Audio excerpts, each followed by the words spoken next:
Cressida, I want to start where your body knew before your mind wanted to.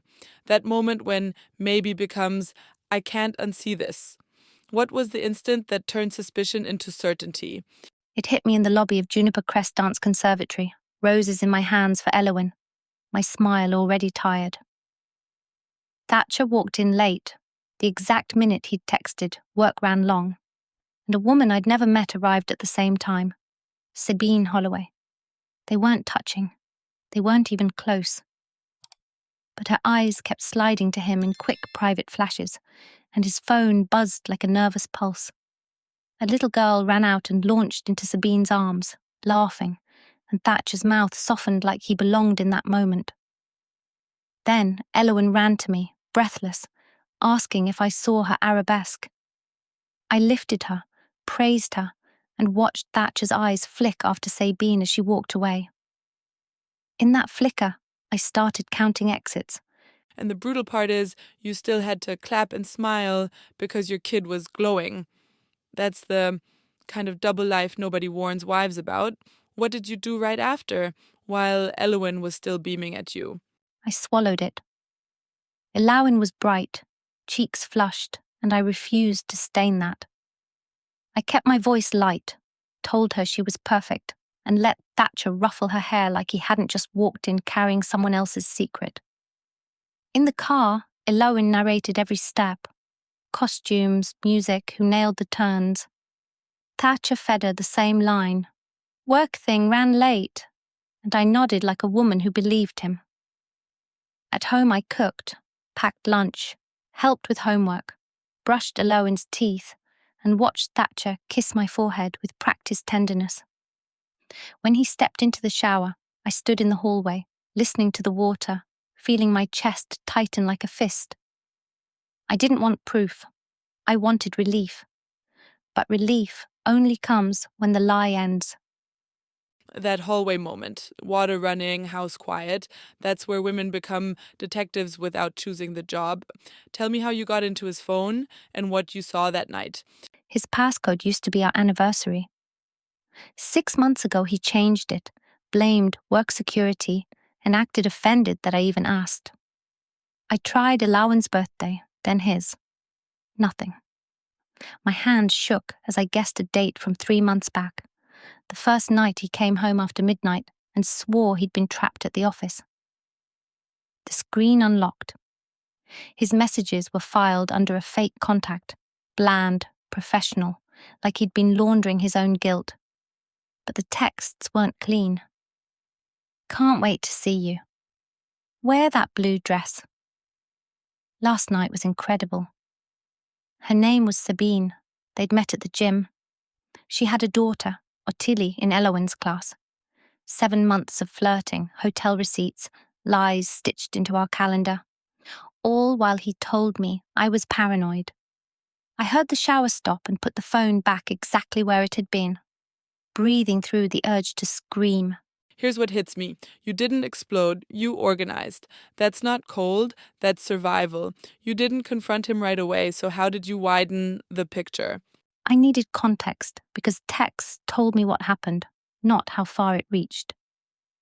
After I dropped Elowin at school, I made a throwaway Instagram and searched Sabine. She was public, workouts, smoothies, Ottilie's crafts, curated softness like a mask. Then I found the photo that froze me. Sabine with a man, his arm around her, both smiling like nothing could touch them. The caption celebrated 8 years and called him her husband, Callum Rook. So she wasn't divorced. She was married, performing perfect wife while sharing my husband. I screenshot everything, tags, dates, stories, then went home and copied Thatcher's messages into a folder labelled like evidence. I cried in my car outside a coffee shop, then stopped. Grief had done its job. Anger took the wheel and started drafting terms. That shift from grief to terms is the exact pivot where power returns. How did you reach out to Callum and what was going through you as you hit send? I found Callum through Sabine's tags and his company's site, then sat with an email draft, shaking. Part of me wanted to spare him, but silence only protected the liars. So I wrote it clean. You don't know me, but your wife and my husband are involved. I have proof. You deserve the truth. Here's my number. I reread it, hated it, then pressed send. Afterward, I snapped back into routine, pick up, dinner, homework, while Thatcher drifted in late again with work thing and a casual kiss. I didn't argue. I waited. At 10 p.m., my phone buzzed from an unknown number. Is this Cressida? A man asked. This is Callum Rook. I got your email. Can we meet tomorrow? Hearing his voice made it real. This wasn't my marriage collapsing. It was two families cracking at the same seam. When two betrayed people meet, it can become either chaos or clarity. You chose clarity. What did that first meeting at Larkwell Commons Park feel like? Neutral ground. Kids laughing, couples walking dogs, life pretending nothing was wrong. Callum looked bigger than his photos, but his shoulders were collapsed like he'd been carrying silence. He said he checked Sabine's phone after my email. I showed him my screenshots. He showed me his. The stories matched, the gym, the timing, the same lies sewn into our calendars. Then he told me his 10th anniversary was next week, dinner planned, necklace bought. I told him Thatcher had already reserved our usual spot for our 15th, showy, performative devotion. We sat in silence, and an idea arrived like a clean blade. If they wanted secret romance, we could give them a reckoning in public. Callum's eyes lifted to mine. Mine didn't flinch. For the first time since the lobby, I felt strategy instead of panic. Strategy doesn't mean cruelty, it means you stop playing defense. How did you and Callum turn that idea into an actual plan without tipping them off? We met twice more. Park again, then a diner far enough away that chance couldn't ambush us. We mapped their patterns, which nights Thatcher claimed over time, when Sabine said errands, how the dance schedule gave them cover. One rule, no confrontation until the table was set. The hardest part was acting. I smiled across breakfast, answered Thatcher's small talk, let him kiss my cheek, and listened to his phone buzz while pretending it meant nothing. Callum said Sabine showed him a dress for their anniversary and asked if he liked it. He said yes while swallowing rage. 5 days before our anniversary, Thatcher confirmed Syndicate's supper club for 7 o'clock, just like every year. I said it sounded perfect. I didn't tell him I'd made calls. I was done chasing truth. I was arranging it. I need people to hear this. Sometimes your calm is not forgiveness, it's containment. Take us to the anniversary night. What did you feel walking into that restaurant? I dressed like I was attending my own verdict.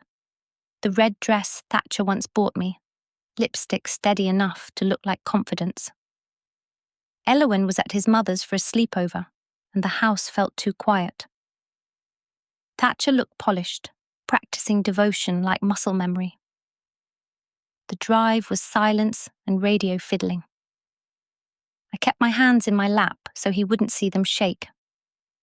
Syndicate's supper club was dim light and white tablecloths, the kind of place he loved because it made him feel important. We checked in under his name and followed the hostess past other couples. Then we turned into a semi-private section, and there they were, Sabine and Callum at the table beside ours. Thatcher stopped so hard I nearly collided with him. Sabine's face drained. My chest went calm, almost cold. The plan had arrived on time.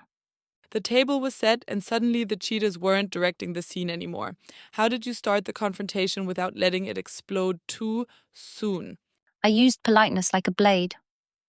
I smiled, loud enough for nearby tables, and said, Thatcher, look, Sabine from Juniper Crest, and this must be her husband, Callum. Callum stood, steady, extended his hand to Thatcher like it was a normal introduction.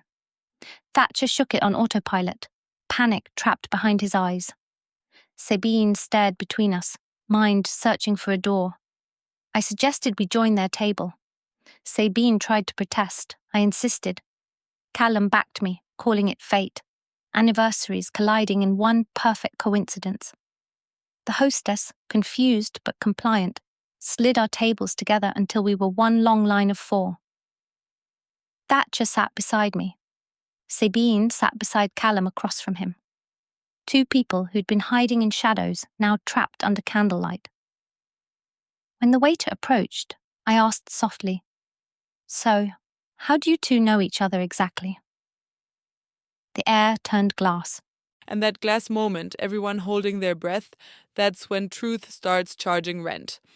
What did you say that made the denial option disappear? They tried to steer it toward a harmless story. Sabine murmured we'd chatted at the conservatory. Callum repeated the word, chatted like it tasted rotten. Thatcher started to stand, ready to drag me out before truth could land. I didn't raise my voice. I said, "Sit down." Something in it made him freeze. Then I looked at both of them and said, "There's no misunderstanding. Callum and I have known for weeks." Silence dropped like a curtain. Sabine's hands crushed her napkin white. Thatcher's jaw ticked. The waiter arrived cheerful, listing specials like nothing happened. Callum ordered steak. I ordered salmon. Thatcher and Sabine couldn't speak. Callum told Sabine to order what she loved, then added, "Oh, right, you've never been here with me." That sentence made the table feel public in a new way, like the room itself had become a witness. He tried the classic move next, turn you into crazy so he could dodge consequences. How did you keep control of your narrative? Thatcher reached for the old weapon. "Cressida, you're being crazy," he said, like the word could erase months of lies. My vision narrowed. I cut him off. "Don't." Not after nights he came home late. Not after he made me apologize for suspecting him. I said what hurt wasn't only cheating, it was gaslighting. Sabine flinched when I named it. Then I listed what I had: screenshots, hotel charges, messages, the "I miss you." Thatcher's face went grey. I turned to Sabine and asked if she knew Thatcher had been talking about counselling while promising her a future. Sabine looked at him and whispered, "You said you were going to tell her." Callum laughed, dry, exhausted. I let my tears fall, not because I was losing, but because I was done hiding damage. I wasn't begging anymore. I was documenting aloud. People always ask, why didn't you just leave? But you stayed at that table for a reason. You wanted consequences, not negotiations. Why keep them there instead of walking out? Leaving would have let them manage the story in private, minimize, bargain, rewrite. Thatcher wanted privacy so he could perform remorse and then keep control. Sabine wanted to cry where no one could see her mask slip. Callum and I wanted the consequence to match the months they stole. So we stayed. When the manager checked in, Callum smiled and ordered champagne like it was a celebration. He raised his glass. "To the happy couples, may you get exactly what you deserve." I clinked mine to his. Thatcher and Sabine lifted their glasses like machines. Then we made them sit through the meal, dessert included, while we made small talk about dance and work, ordinary topics sharpened into punishment. Minute by minute, their masks cracked. Mine held. When we finally walked out, Thatcher looked wrecked. Sabine was crying and I was steady enough to say, "You're not coming home tonight." That not coming home line, quiet, final, that's a boundary, not a threat. What did you do the moment you got home, when adrenaline finally had somewhere to go? I didn't collapse. I moved. I told Thatcher I'd change the locks, and when he argued, I said, "Watch me," like it was a vow. Inside, Elowen's room stopped me, stuffies lined up like witnesses, and I cried once fast, then wiped my face. I called a locksmith and had every lock replaced before I could talk myself out of it. Then I called my best friend, Cassia Renford. She arrived, sat at my kitchen table, and listened without flinching while I replayed the restaurant, the evidence, the humiliation. My phone buzzed non-stop. Thatcher calling, texting apologies, then the classic line, "This isn't what you think." Cassia read it out loud and shook her head. "A mistake is forgetting milk," she said. "This was a choice," repeated. Her certainty steadied me when my resolve tried to soften into self-doubt. Cassia gave you something powerful, an outside voice that wouldn't let you get hypnotized again. What happened the next morning when everyone tried to control the fallout? Morning light didn't soften anything. It exposed it. Thatcher left a voicemail, begging to talk, promising therapy, promising change, words he'd never earned. Sabine texted from an unknown number, paragraphs about confusion and connection, like pain was an accident. I didn't reply. Callum sent one line. "Thank you for telling me. I'm filing today." That steadied me more than coffee. Cassia helped me pick up Elowen from Thatcher's mother and keep my face neutral. Elowen asked why Dad couldn't come home. I told her there were grown-up problems and none were her fault. Back home, I tightened my evidence folder, timestamps, receipts, screenshots, anything that could survive denial. Thatcher showed up and pounded twice. I didn't open the door. I said, "Get a lawyer." My hand shook after, but the house stayed quiet. His chaos couldn't enter unless I let it. Here's the part nobody romanticizes. Protection looks like paperwork. You met a lawyer. What did you learn about turning pain into safety? Imogen Farris didn't speak like a comforter. She spoke like a firewall. She asked questions that tightened my throat. Assets, accounts, Elowen's schedule, who paid what, where Thatcher could hide money.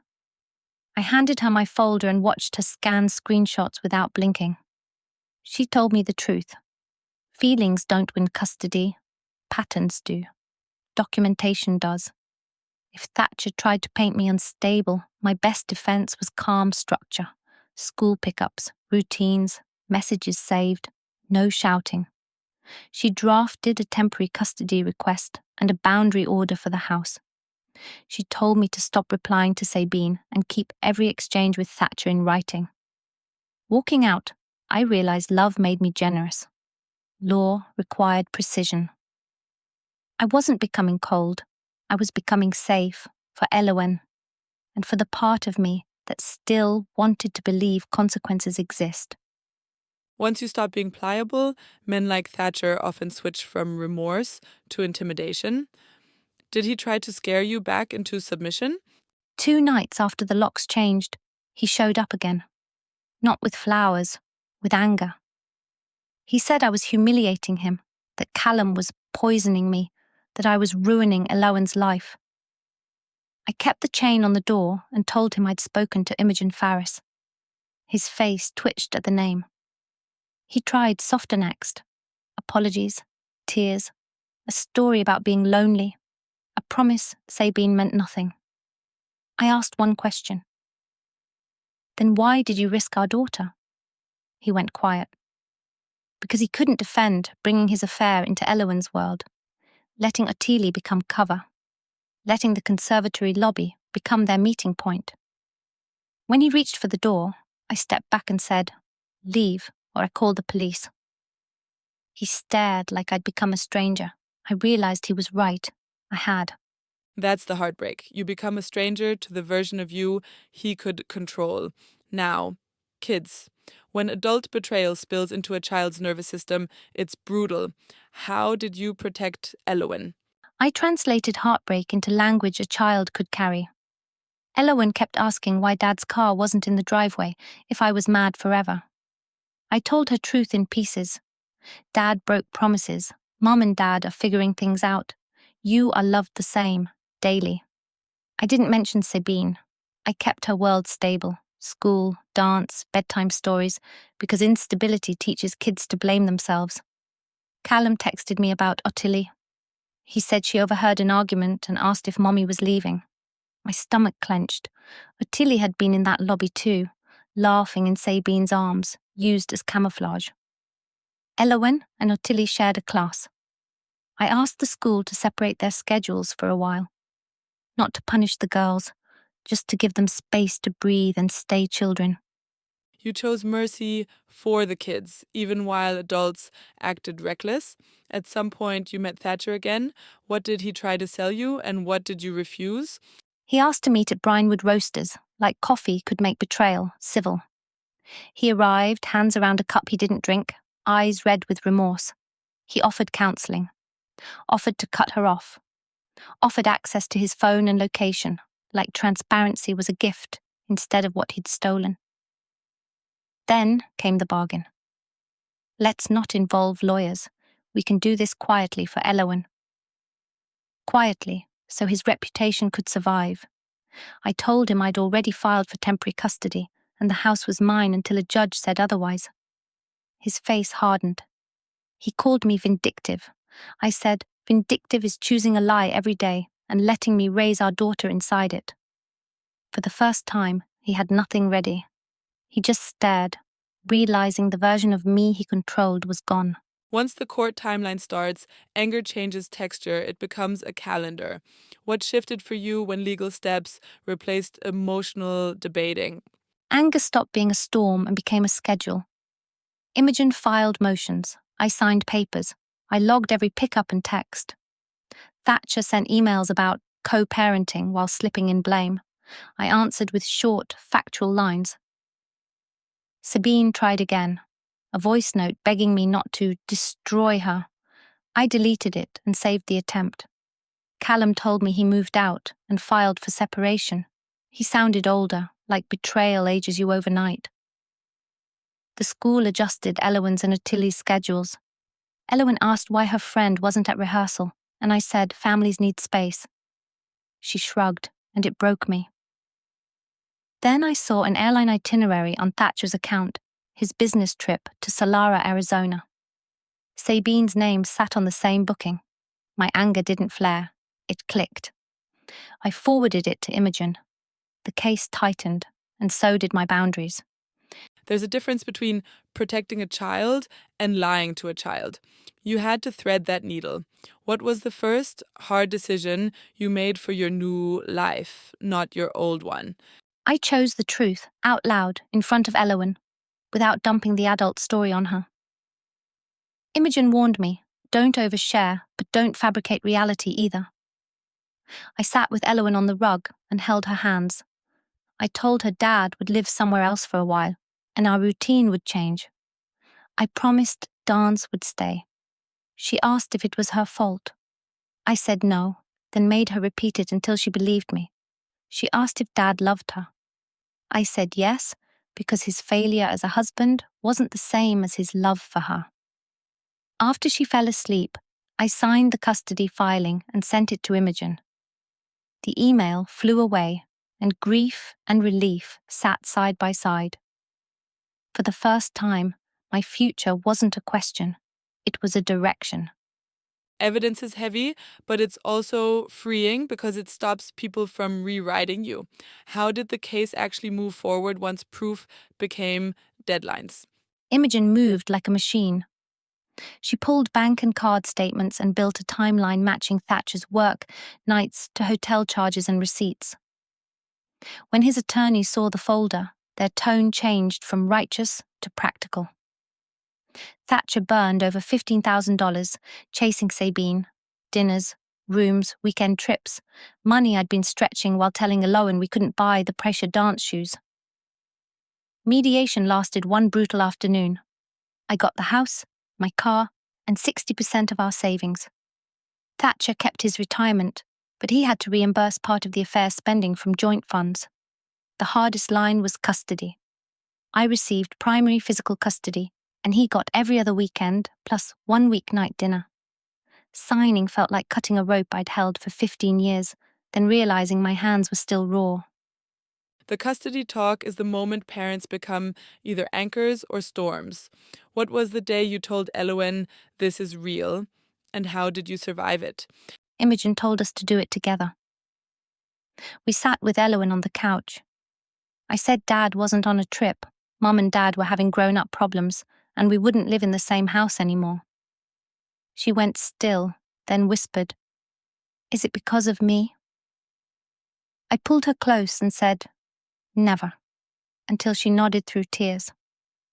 Thatcher repeated the counsellor line about adults growing apart, and I watched him try to sound calm while my chest burned. Elowen cried that she wanted one room and both parents. We held her until she tired out. After Thatcher left, she fell asleep in my arms. I carried her to bed, tucked her rabbit beside her, then went into my room and punched a pillow because I couldn't hit the person who deserved it. That's how I survived, by not collapsing where she could see.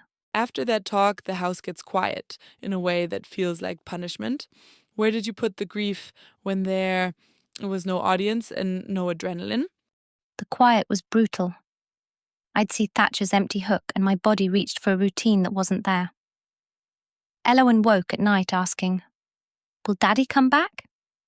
And I'd say he loved her, then lie awake furious that love could sit beside betrayal. Cassia kept me upright. Meals, errands, small jokes that landed like life rafts.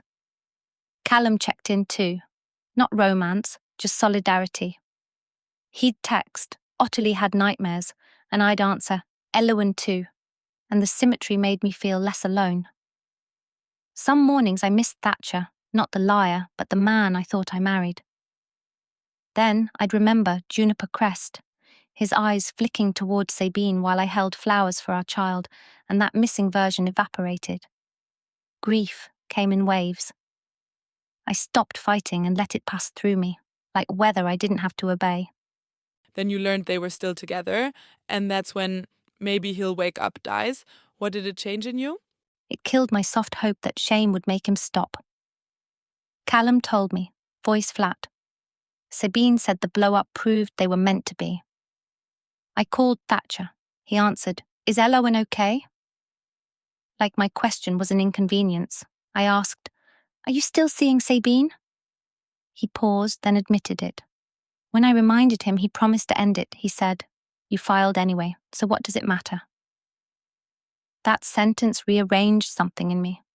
It mattered because he lied again, because he wanted my silence while he rebuilt.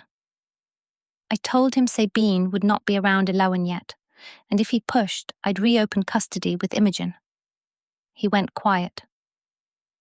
After I hung up, my hands shook, but my mind was clear. Boundaries aren't revenge. They're protection, and protection doesn't need his agreement. Now, Callum, alliances can stay alliances, but sometimes they shift into something tender and dangerous. How did your connection with him change? It crept in. We kept meeting for coffee because paperwork and co-parenting are easier with someone who doesn't need the backstory explained. We compared schedules, vented about conservatory gossip, laughed at the absurdity of sharing space with the people who blew up our homes. One afternoon, after a rough exchange with Thatcher, Callum listened and said, "You're not hard to love. You were married to a man who didn't know how." The words hit somewhere tender. I started noticing things. He didn't interrupt. He asked about Elowen and waited, and his presence never felt like a test. I hated that my heart could still move, hated that it wanted to. But loneliness is persuasive, and steady kindness is loud when you've been doubted for months. I told myself it was friendship. My body didn't agree. The first time you imagine joy again, it feels almost illegal, like you're betraying your own pain. What was the moment you realized you might want joy, not just justice? Cassia cornered me with a wedding invitation and a +1. I planned to go alone, but she said I needed proof I was more than Thatcher's ex-wife. The only person who made sense was Callum. I texted him, black tie, too much romance, don't let me spiral. He replied, "Is there an open bar?" And I laughed for the first time in weeks. At the vineyard, vows tightened my throat. Callum noticed and pulled me outside during photos. We walked between grapevines while I admitted I called my marriage solid. He said solid can mean stagnant. Our hands brushed, accidental, and my skin reacted like it remembered tenderness. I wasn't healed, but I wasn't numb. Joy felt possible, and that possibility scared me, because hope can hurt when you've watched your life collapse. Still, I wanted one more breath that wasn't survival. The mature version of romance is not intensity, it's honesty. How did you two test a relationship without creating another wreckage? We talked like people allergic to lies. Callum invited me to dinner, not coffee. I asked, "Is this a date?"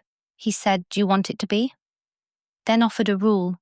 We go as friends, no pressure, and we stay honest. Conversation started simple: kids, schedules, custody handoffs, until he reached across and took my hand. He admitted he liked me and tried to ignore it because timing was terrible and our exes were still tangled. I said I liked him too, but I was scared of repeating history, of hurting the girls, of losing the one person who understood. He promised pace, slow, clear, consistent. We agreed, no secrecy between us. If it worked, it would be in daylight. If it failed, it would fail cleanly. No double lives, no hidden messages, no accidents. Daylight love sounds simple until your community turns into a courtroom. What changed in your everyday life once it became real? Small things changed first. I'd wake to a text. "Good morning, how's Elowen?" And realize how long it had been since I felt truly checked on. Callum didn't make me perform happiness. He just showed up. We kept it quiet at first because it felt fragile, like naming it would invite sabotage.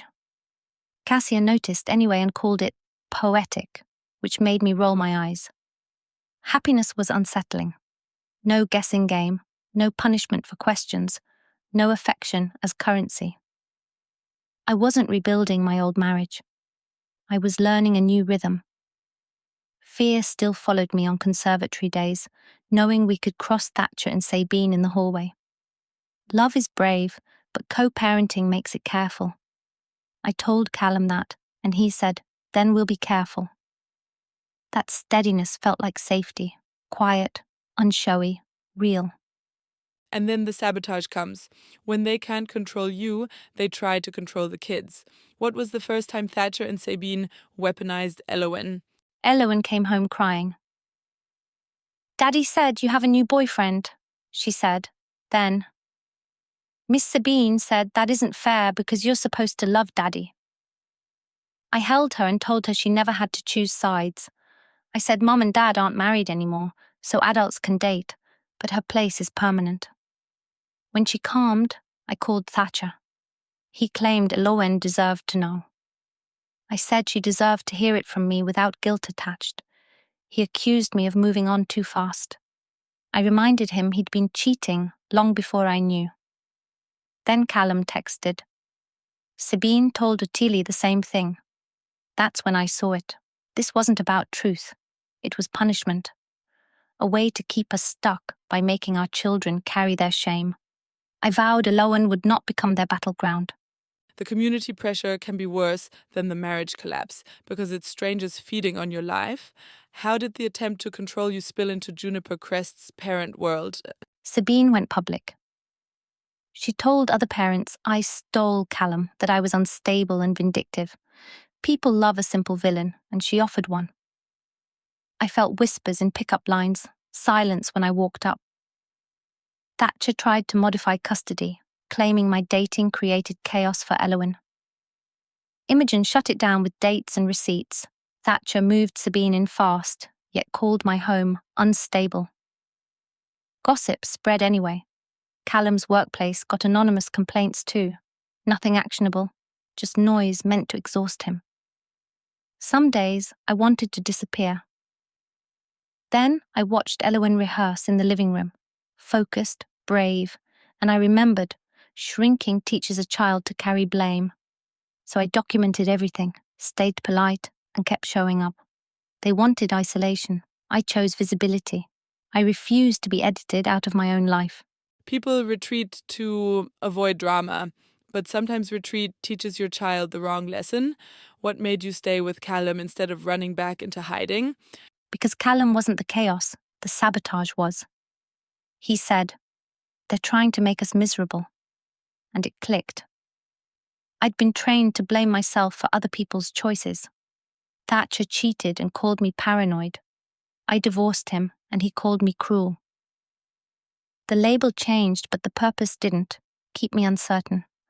Callum didn't demand bravery. He stayed steady while I shook. We set rules.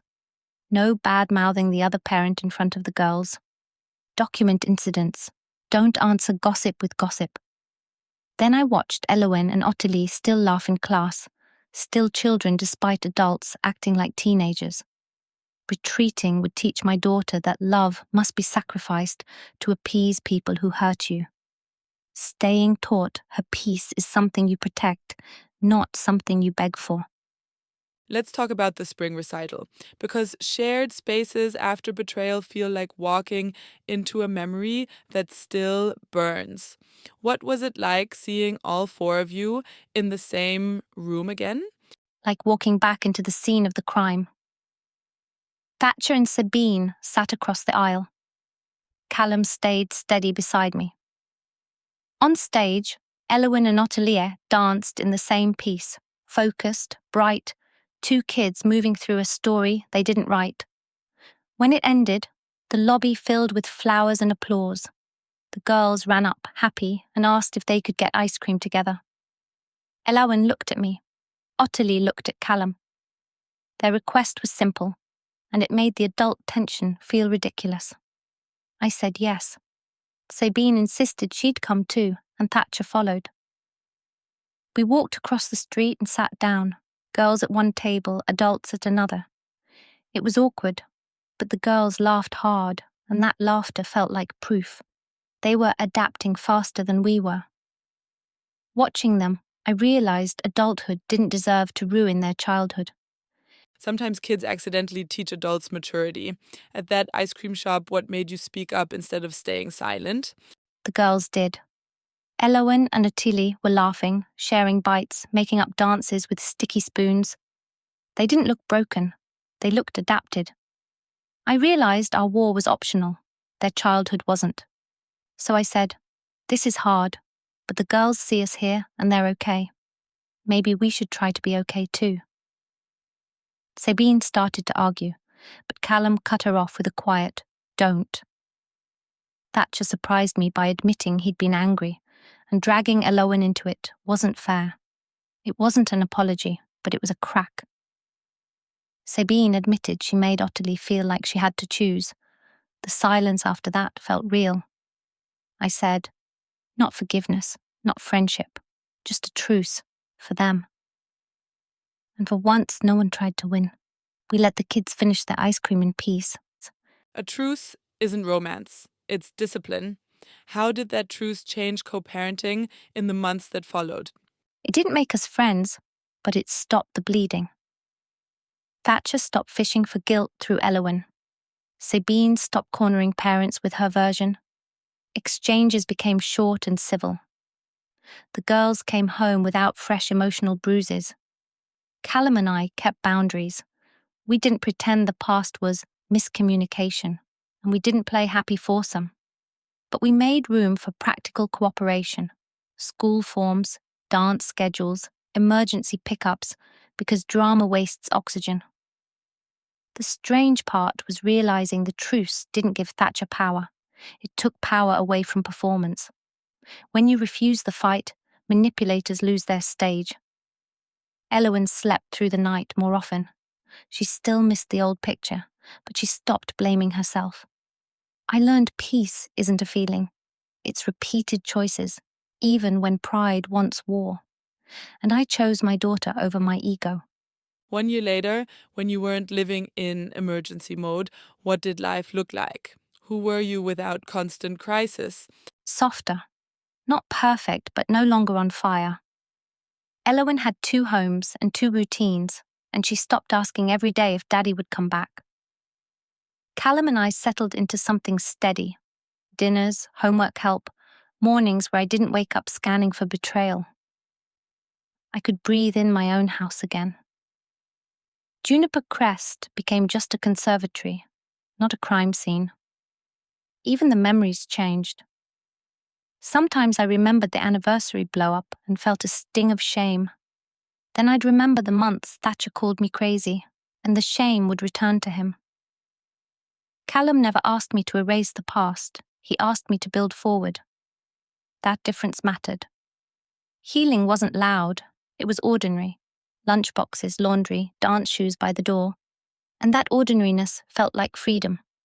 I stopped performing fine and started actually living. Tell me about the porch moment, because proposals after betrayal can feel like standing near the edge again. What did Callum say that made time stop? Elowen and Ottilie were in the yard practicing a made-up routine, and Callum got quiet in that way that means something matters. Then he pulled a small box from his pocket, and my body braced for loss, because betrayal trains you for impact. Callum said, "We promised to go slow, and we did. But this year with you has been the happiest of my life." He told me partnership shouldn't feel like fear or performance. He opened the box. The ring was simple, like a promise meant to last. "Will you marry me?" he asked. I flashed back to the anniversary night, roses in my hands, my world cracking, then forward to the quiet mornings since, the steadiness, the way Elowen's shoulders had finally relaxed. I nodded before I found my voice, then said yes. The girls screamed and ran to us. Kids always watch, and this time what they watched was safe. After a proposal, exes sometimes reach out, not to heal, but to re enter your orbit. Did Thatcher message you, and what did it do to you? He texted that night. One line. "Elowen told me about Callum's proposal. Congratulations. You deserve to be happy." It wasn't an apology, it didn't name what he did, but it was the closest thing to humility I'd seen from him in a long time. For a moment, I felt the old reflex to soothe him, to reply kindly so his guilt could rest. Then I recognized that reflex as conditioning. I didn't owe him comfort anymore. So I deleted the message and turned my phone off. The freedom wasn't in punishing him. It was in no longer revolving around him. My future wasn't a debate between his regret and my anger. It was Elowen's bedtime stories, Callum's steady presence, and a ring catching light when I reached for ordinary things.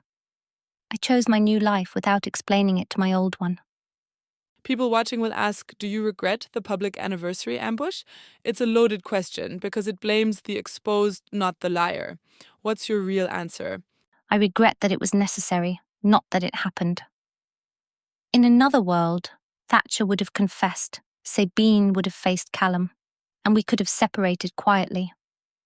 But I lived in a world where Thatcher lied and called me unstable, where Sabine smiled at my child while hiding inside our marriage. The ambush didn't create the damage, it exposed it. Exposure mattered because it broke the spell. It stopped me from negotiating with doubt. It stopped Callum from being the only person in his marriage who knew the truth. Could it have been gentler? Maybe. But the kids were hurting because adults cheated and lied, not because two betrayed spouses finally refused to stay quiet. That night gave me my voice back. Sometimes healing starts with a scene, because silence was the sickness, and truth is medicine. I won't apologize for taking oxygen back. If someone listening is in that fog, being told they're crazy while reality drips through cracks, what's the one strategy you'd hand them? Stop arguing with your intuition. Verify it, then act with structure. Gaslighting makes you treat your perception like a suspect. The cure is evidence and a plan. Save messages, screenshot and date things. Tell one person so you're not alone inside the lie. Then talk to a professional, lawyer, someone who can turn emotion into steps. Protect the children's nervous systems. Don't dump the adult story into their laps. Give them stability and truth in pieces. Repeat that they didn't cause it. Stop bargaining for scraps of respect. A partner who lies for months isn't confused. They're choosing. You can't heal while living inside someone else's secret. Boundaries feel cruel only to people who benefited from you having none.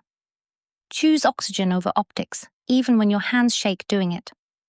When you think back to that lobby, flowers in your hands, your daughter's joy next to your heartbreak, and you look at your life now, what do you want the audience to carry with them? Betrayal isn't the ending unless you let it be.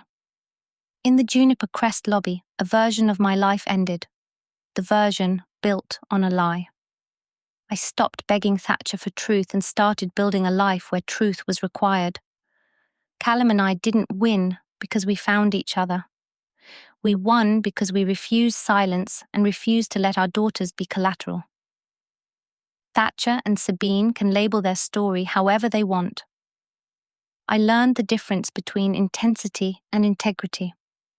Integrity is the person who chooses you in daylight and follows through when it's inconvenient. If you're in the fog, there is a way out, and it starts with one clear boundary. Not a speech, one action. Lock the door, save the screenshot, call the lawyer, tell the truth to one safe person. A life can restart the moment you stop protecting the lie. Thank you for staying with us through this, because stories like Cressida's don't just entertain, they warn, teach, and hand people a map out of the fog. If you've ever been made to doubt your own reality, I want you to remember, structure is how you protect your heart and your kids. If this episode helped you, please like, comment, and follow Broken Relationship Tales for more real stories, told without excuses and without protecting the people who chose the Lee.